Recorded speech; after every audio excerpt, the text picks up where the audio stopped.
भारत ने चीन को बहुत बड़ी चेतावनी दी है और चेतावनी भी ऐसी दी है जो चीन के पैरों तले से जमीन खींच लेगी। कुछ लोगों को अभी भी यह भ्रम है कि भारत पाकिस्तान के ऊपर पहले सैन्य कार्यवाही तो कर सकता है, लेकिन चीन के ऊपर भारत पहले सैन्य कार्यवाही नहीं कर सकता। अभी भी कई लोगों का यही मानना है कि जिस तरह से भारत ने पाकिस्तान के अंदर घुस के सर्जिकल स्ट्राइक और एयर स्ट्राइक किया है, वैसी कार्यवाही भारत चीन के साथ नहीं कर सकता, बल्कि चीन पहले कार्यवाही करेगा और बदले में भारत केवल बचाव की मुद्रा में चीन का प्रतिकार करेगा। लेकिन सीडीएस विपिन रावत ने सारे भ्रम को तोड़ते हुए चीन को दो टूक जवाब दे दिया है। सीडीएस विपिन रावत ने कहा है कि अगर चीन से बातचीत नाकाम होती है तो भारत के पास चीन के ऊपर सैन्य कार्यवाही करने के विकल्प मौजूद हैं। सीडीएस रावत ने मीडिया को दिए एक बयान में स्पष्ट कर दिया है कि पूर्वी लद्दाख में चीनी सेना के अतिक्रमण से निपटने के लिए अगर सेनाओं के बीच हो रही बातचीत नाकाम रहती है और राजनयिक विकल्प भी निष्फल साबित होता है तो भारत के पास सैन्य कार्यवाही करने का विकल्प खुला हुआ है। लेकिन जैसे ही भारतीय मीडिया में यह खबर चर्चा का विषय बनी,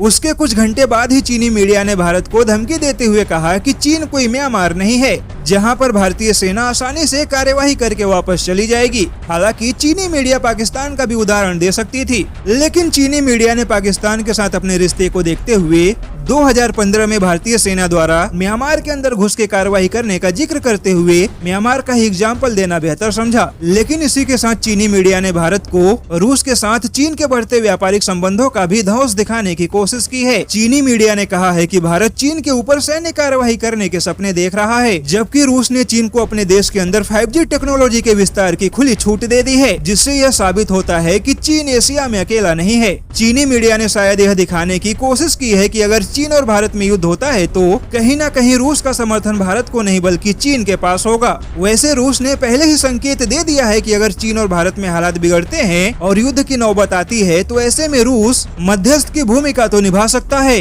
लेकिन किसी एक का समर्थन नहीं कर सकता, क्योंकि रूस के लिए चीन और भारत दोनों ही जरूरी हैं। ऐसे में रूस का नाम लेकर भारत के ऊपर दबाव बनाने की चीनी मीडिया की कोशिश किसी को भी समझ में नहीं आई है।